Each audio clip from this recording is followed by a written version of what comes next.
임명진 비대위원장이 이끄는 새누리당의 인적 청산 작업의 끝이 보이지 않고 있습니다. 급기야는 형사고소와 직무정지 가처분이라는 망하는 정당에서 보이는 전형적 행태를 보이고 있는데요. 새누리당의 내분 상황 점검해 보도록 하겠습니다. 지금 탈당하라는 요구에 서청원, 최경환 의원 두 명이 지금 계속 버티고 있고, 그러면서 홍문종 의원이나 홍문종 의원은 어찌 보면 친박 세력의 대변인격을 자임하던 사람이었는데, 홍문종 의원이나 또는 친박 초선 상당수가 임명진 위원장 지지 의사를 보이고 있단 말이에요.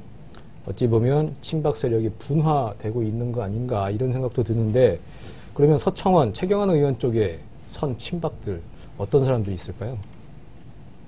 일단 그 숫자로 보면은 굉장히 드러난 건 적어요. 네. 뭐냐면 말씀하신 대로 이번 사태가 터지고 나서 홍문종 의원도 거취를 임명진 위원장한테 일임하겠다 했고, 이정현 전 대표 또 정가빈 전 국회 부의장 탈당을 했어요. 책임지겠다 하면서. 그러면 이제 그게 도미노가 이제 서청원, 최경환한테도 갈 걸로 봤는데 이제 아직 그렇게 안 되고 있죠. 공개적으로는 지금 이제 어제도 초선 의원 34명이 임명진 의원 지지한다라고 했고, 재선 의원들 뭐 이상의 상당수 의원들도 임명진 의원에 이제 동참을 하고 있는 거죠.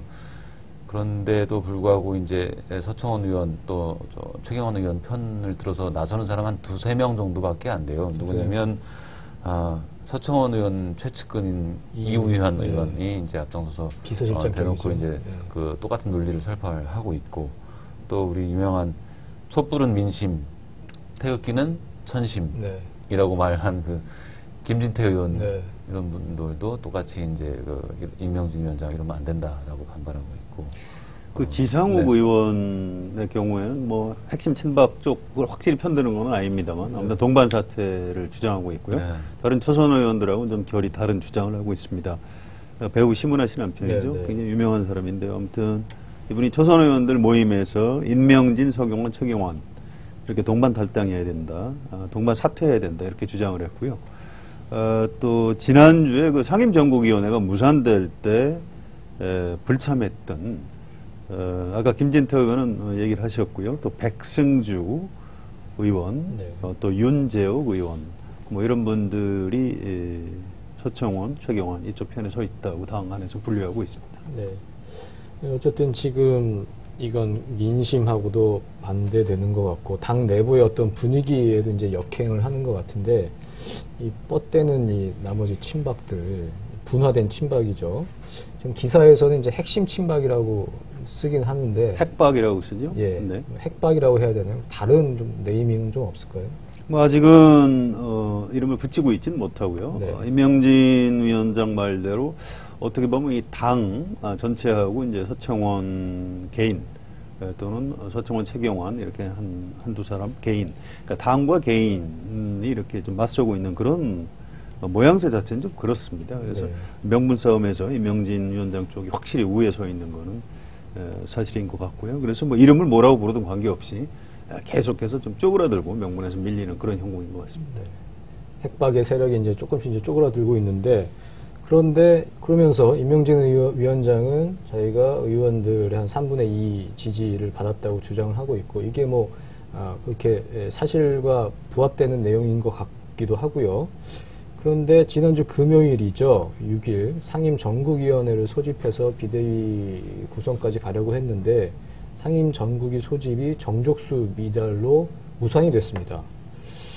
2명이 모자랐다고 하는데, 이것은 어떻게 설명이 될까요? 여전히 친박이 당을 장악하고 있다, 뭐 이렇게 방증하는 거라고 봐야 할까요? 그렇습니다. 일단 상임전국위원회가 어떻게 구성되는지를 보면, 새누리당 당원 당규를 보면 간단히 말해서 그런 거예요.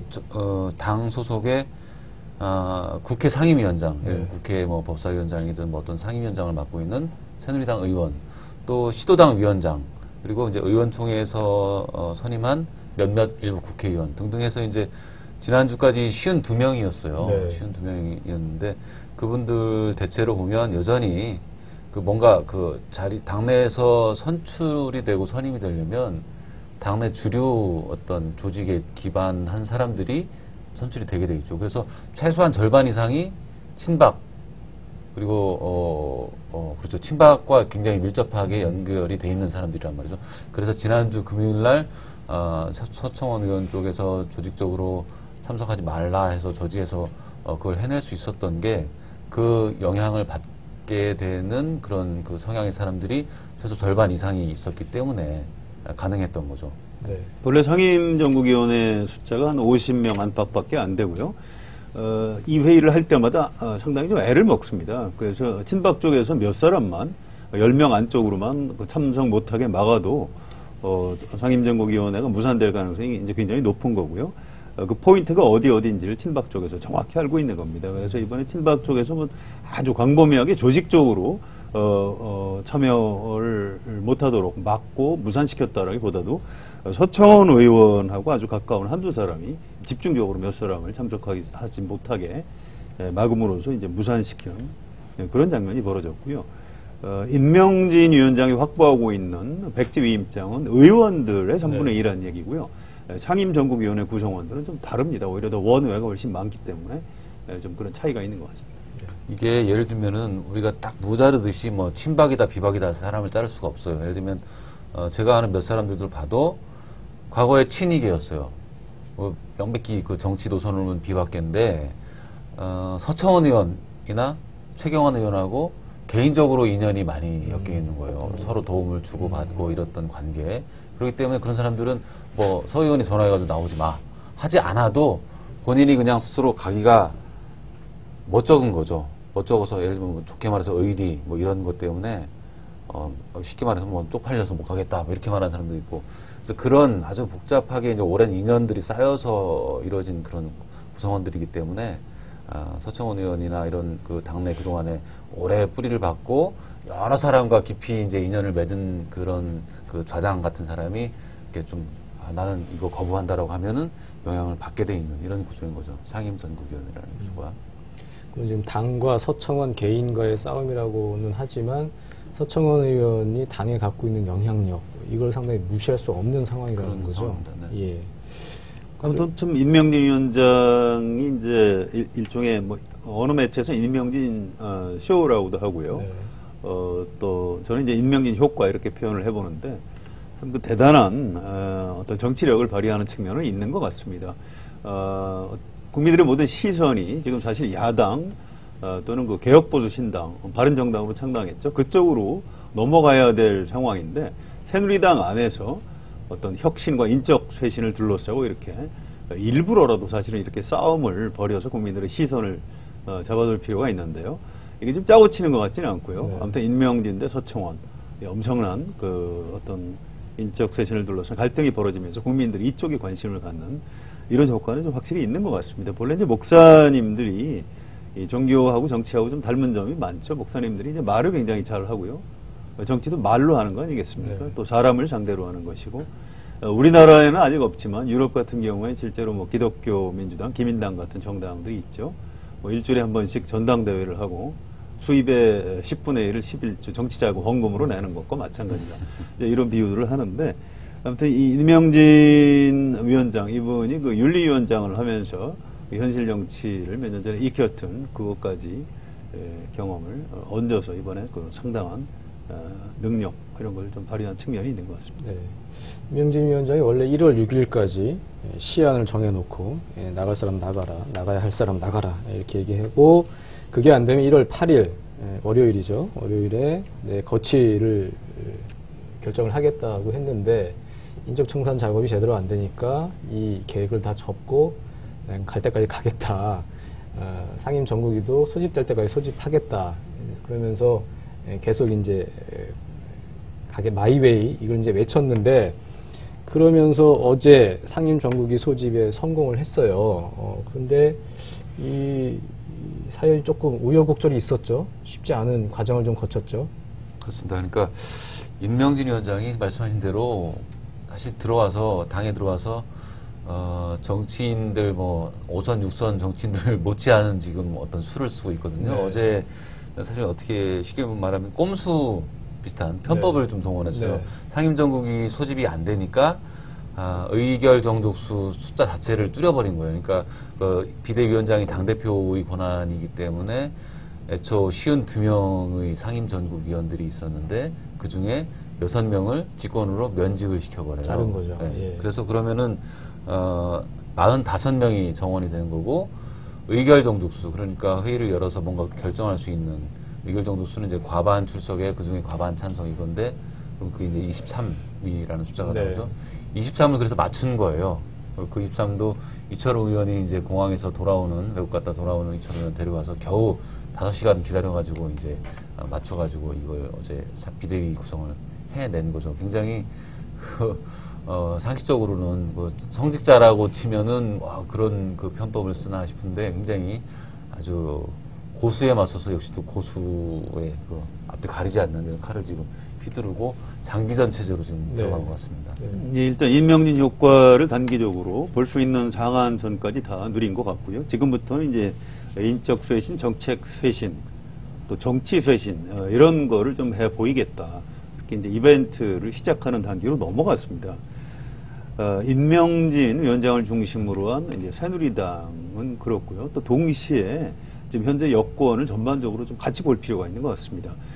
그동안 어떤 국민들의 눈길을 잡아 끄는데 실패했다고 이제 평가하는 바른정당 쪽에서 뭔가 이제 일을 시작하고 있고요. 예를 들면 뭐 선거 연령 18세로 인하하는 것을 반드시 하겠다. 남경필 지사가 이제 국회 부스를 돌아다니면서 기자들한테 이제 그렇게 약속을 하는 장면.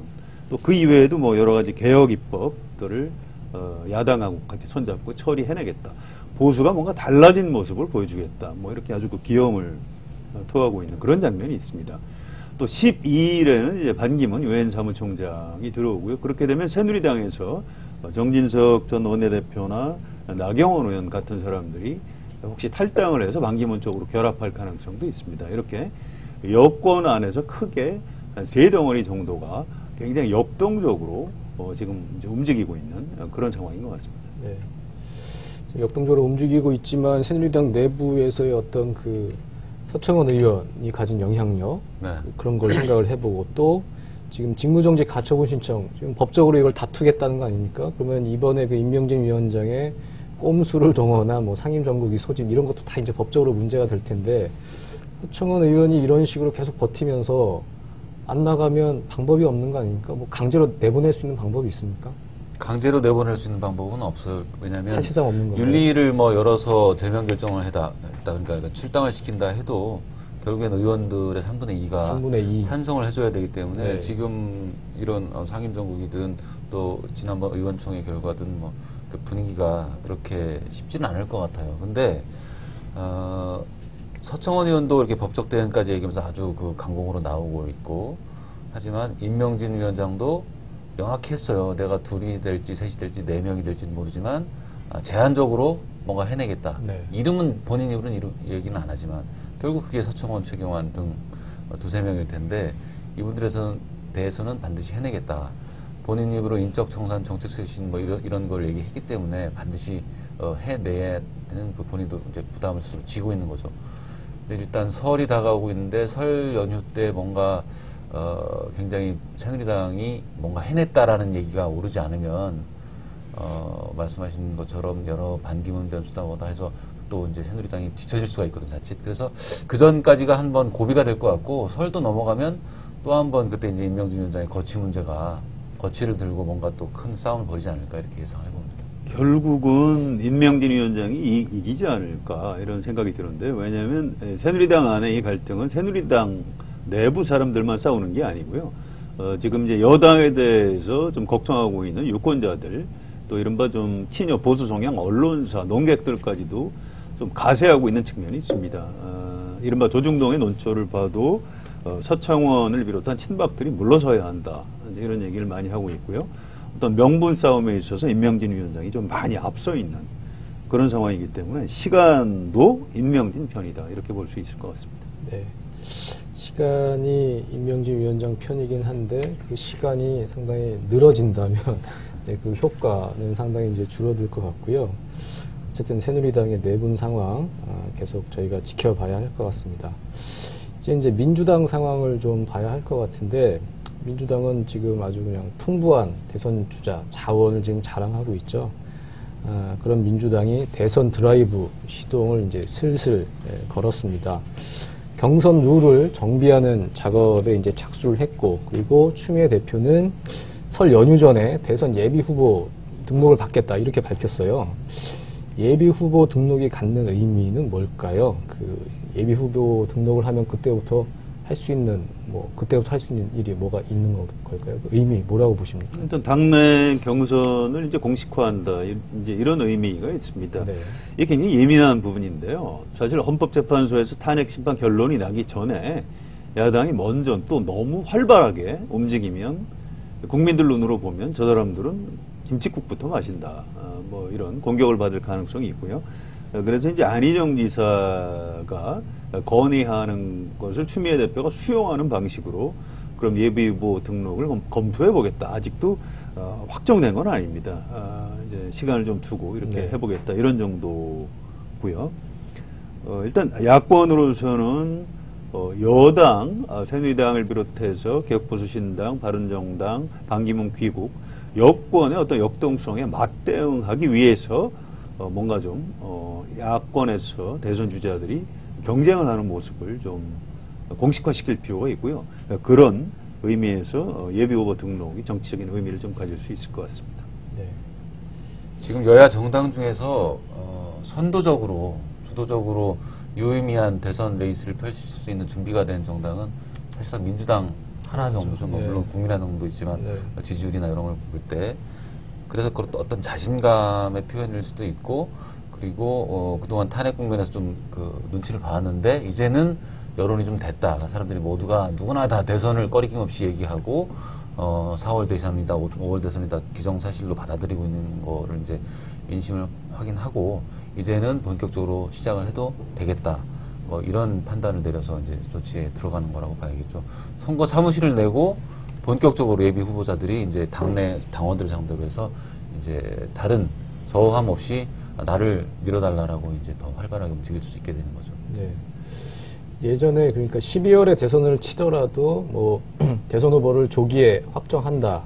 그럴 경우에 그럼 보통 그 전에도 뭐 5년 전, 10년 전에도 3월이나 4월 이 정도에는 대선 후보가 확정되지 않았나요? 예, 그렇습니다. 이제 과거엔 그렇고요. 이제 정보의 흐름이 빨라지면서 대선 후보 선출 시기가 자꾸 이제 7월, 8월, 2010년엔 8월에 박근혜 후보가 선출이 됐죠. 그런 식으로 자꾸 뒤로 늦춰지는 그런 상황이기 때문에 지금 대선 당내 경선을 실시한다면 시기적으로 뭐 그렇게 늦은 것도 아니고 뭐 너무 이른 것도 아니고 시기적으로는 4월 말 5월 초에 대선이 있다고 치면 지금부터 이제 경선을 하는 일정은 좀 맞는 것 같습니다. 네. 자, 경선에 있어서 가장 중요한 건 이제 게임의 규칙이겠죠. 경선 룰일 텐데 민주당의 경선 룰에 있어서 쟁점은 뭐가 있을까요? 뭐 지금 모바일 투표, 뭐 당원의 국민도 참여하는 오픈 프라이머리 뭐 여러 가지 쟁점이 있을 텐데 하나씩 좀 짚어봐 주신다면 어떤 게 있을까요? 글쎄요, 아주 쉽게 말씀드리면 별 쟁점이 없습니다. 쟁점이 없습니다. 왜 그러냐면 네. 아주 강력한 1등과 아주 강력한 2등이 견해 차이가 있어야 룰을 둘러싼 갈등이 벌어집니다. 네. 이게 이제 2012년에 문재인 대 손학규가 경선 룰을 갖고 엄청난 이제 갈등을 빚었고요. 모바일, 이른바 민심 쪽에서 아주 강세를 보이고 있는 문재인 예비 후보, 문재인 후보하고 또 당 쪽에 좀 어떤 기반을 갖고 있다고 판단한 손학규 후보하고 룰을 가지고 이제 전쟁을 벌였었는데요. 지금은 그 손학규 후보는 아예 탈당을 해버렸고요. 네. 또 당내에 있던 안철수 후보도 탈당을 해버렸습니다. 지금 문재인 1등, 이재명 2등 이렇게 달리고 있는데 두 사람 모두 다 민심에 있어서 좀 상당히 앞서고 있는. 그래서 양쪽 다 모바일 투표, 이른바 민심을 많이 반영하는 투표에 대해서 적극적으로 찬성을 하고 있는 입장이고요. 양 캠프를 오가고 있는 참모들이 이미 물밑에서는 어느 정도 좀 경선 규칙을 맞춰봤다고 합니다. 그 결과 2012년과 똑같이 하면 된다. 이렇게 내부적으로 합의를 본 상태고요. 박원순 또 김부겸, 안희정 이런 주자들은 사실은 지금 경선 룰을 얘기하기에는 지지율 자체가 좀 너무 낮습니다. 그래서 지금 밖에 알려진 것보다는 룰을 둘러싼 갈등은 뭐 크지 않을 것으로 그렇게 전망이 됩니다. 네. 2012년 경선 룰을 잠깐 살펴보면 모바일 투표 또 어떤 지정된 시군구 투표소에 가서 투표하는 거 그리고 순회 경선을 할 때 그 현장에서 투표하는 거 이 세 가지를 놓고 투표인 그러니까 나는 거기에 그 민주당 경선에 참여하겠다라고 신청한 당원이든 일반 국민이든 이 사람들이 이 세 가지 방식 중에 하나를 선택을 해서 투표를 했죠. 그러니까 사실상 완전 국민 경선제라고 볼 수 있는 거고 거기에 이제 방식으로 모바일 등등 현장 뭐 이런 게 포함이 됐던 거죠. 지금도 말씀하신 대로 이 큰 범주를 벗어나기가 쉽지 않지 않을까. 크게 봤을 때 누구나 원하는 사람 참여할 수 있는 완전 국민 경선제 틀이 아마 유지되지 않을까 싶고 모바일 투표도 뭐 반대하는 뭐 예를 들면 박원순 서울시장 같은 경우는 좀 저하죠. 뭐 조작 우려가 있고 뭐 아무래도 문재인 전 대표한테 유리하다고 볼 것이기 때문에 그럼에도 불구하고 시대가 지금 뭐 촛불 민심에서 드러나고 이런 것에서 보듯이 모바일을 거부하고 뭔가 뭐 현장 투표, 당원 조직 투표 이런 걸로 한다는 건 좀 서로 명분이 안 맞기 때문에 이 큰 틀에서 크게 벗어나지 않을 걸로 보입니다. 네. 어쨌든 그 경선 룰을 만드는 작업, 그 미팅에서는 크게 갈등이나 요소가 이제 없다고 봐야 하는 게 맞는 것 같네요. 네. 막장 드라마의 특징이 있습니다. 그 언어 폭력과 감정 과잉, 개연성과 현실성의 부재, 그리고 무리한 분량 늘리기 등이죠. 새누리당의 인적 청산, 쇄신 작업을 막장 드라마라고 하는 이유가 다 있는 겁니다. 욕하면서 보는 게 막장 드라마라고 하지만 어느 순간 새누리당의 쇄신 작업은 욕하면서도 안 보는 연속극이 될 수도 있다는 점을 명심해야 할 것입니다. 더 정치 30번째 시간, 오늘은 여기까지입니다. 감사합니다.